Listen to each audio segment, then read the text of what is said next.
Lake city भीषण गर्मी से जूझ रहा है। सोमवार को जिले का तापमान 43 डिग्री पार हो गया, जबकि रात के तापमान में 1 डिग्री का उछाल आया है। न्यूनतम तापमान 30 डिग्री दर्ज किया गया है। गर्म हवाओं के थप्पड़ों से लोग परेशान हो रहे हैं। सोमवार सुबह भी शुरुआत में तेज धूप हुई। हीट वेव से लोगों को परेशानी हो रही है। मौसम विभाग के अनुसार जिले के लोगों को फिलहाल गर्मी से राहत नहीं मिलेगी। जिले के लिए ऑरेंज अलर्ट जारी किया गया है। लेक सिटी में सुबह से ही तेज धूप का प्रभाव ऐसा रहा जैसे आसमान से आग बरस रही हो। उमस से भी हाल बेहाल हो रहा है। 11 बजे के बाद से ही सड़कें सुनसान हो जाती है। नौतपा को देखते हुए एमबी हॉस्पिटल में मरीजों के लिए विशेष व्यवस्था की गई है। एमबी हॉस्पिटल में नौतपा के तहत गर्मी से बीमार मरीजों के लिए विशेष इंतजाम किए गए हैं।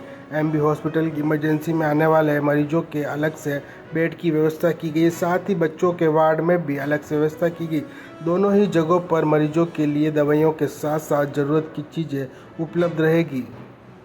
एमबी हॉस्पिटल के अधीक्षक डॉक्टर RL सुमन ने बताया कि गर्मी में राज्य सरकार के निर्देश पर हॉस्पिटल में व्यवस्थाओं को सुदृढ़ किया गया है, ताकि यहां पर मरीजों को कोई दिक्कतें ना हो।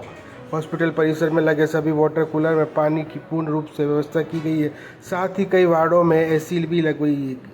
इसके लिए हॉस्पिटल में भर्ती मरीजों के लिए स्टाफ को पूर्ण व्यवस्था के निर्देश जारी किए हैं। इसके अलावा ओपीडी में भी मरीजों की संख्या बढ़ी है।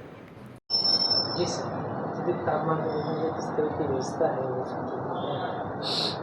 देखिए, महाराणा भोपाल में पहले से ही हमने हर साल की भांति मार्च के महीने से ही तैयारियां शुरू कर देते हैं कि गर्मी का मौसम तो हर साल ही आता है, पर चूंकि अब की बार राज्य सरकार ने अलर्ट घोषित किया है और अभी नौतपा जो चल रहा है, इसको देखते हुए हमने हमारी व्यवस्था को और सुदृढ़ कर दिया है। हमने यहाँ पे 2 जगह वार्ड में जो बेड्स चिन्हित कर दिए हैं लू ताप घात के मरीजों के लिए। इमरजेंसी वार्ड जो हमारा ऑब्जर्वेशन, यहाँ 10 बेड अडल्ट मेडिसिन के लिए और बाकी 5 बेड जो हैं वो पीडियाट्रिक मेडिसिन इमरजेंसी में यहाँ पे चिन्हित किए गए हैं। और यहाँ पे सारी व्यवस्थाएं हमने सुनिश्चित कर दी हैं कि वहाँ पे फ्लूइड्स की अवेलेबिलिटी हो, ड्रग्स की अवेलेबिलिटी हो, बाकी आइस क्यूब्स की है, पैक्स की है, स्टाफ की अवेलेबिलिटी वहाँ पे सारी इंश्योर हो, इनको हमने सुनिश्चित कर दिया है।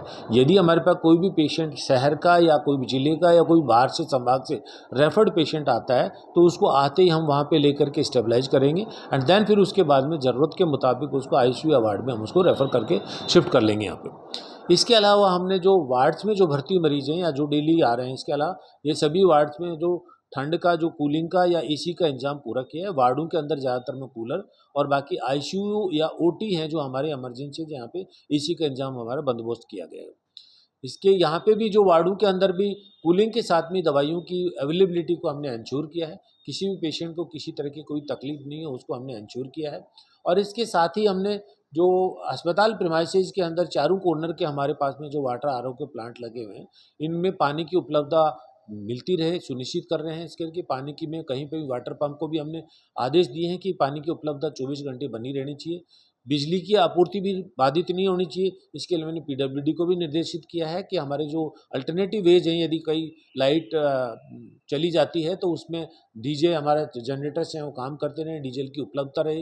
ये सारी चीज़ों को हमने सुनिश्चित किया। और आमजन से भी हम ये कहना चाहेंगे इस उपलक्ष्य में कि घर से बाहर जहाँ तक उसके नहीं निकले, खासकर 11 बजे से और 4 बजे तक जो टेम्परेचर पीक होता है, इसमें घर से बाहर नहीं निकले। निकलने की ज़रूरत पड़ती है किसी काम से तो जो भी छाता लेकर के निकले, सूती कपड़े पहन करके निकले और अपने साथ में पानी की बोतल ज़रूर साथ में लें।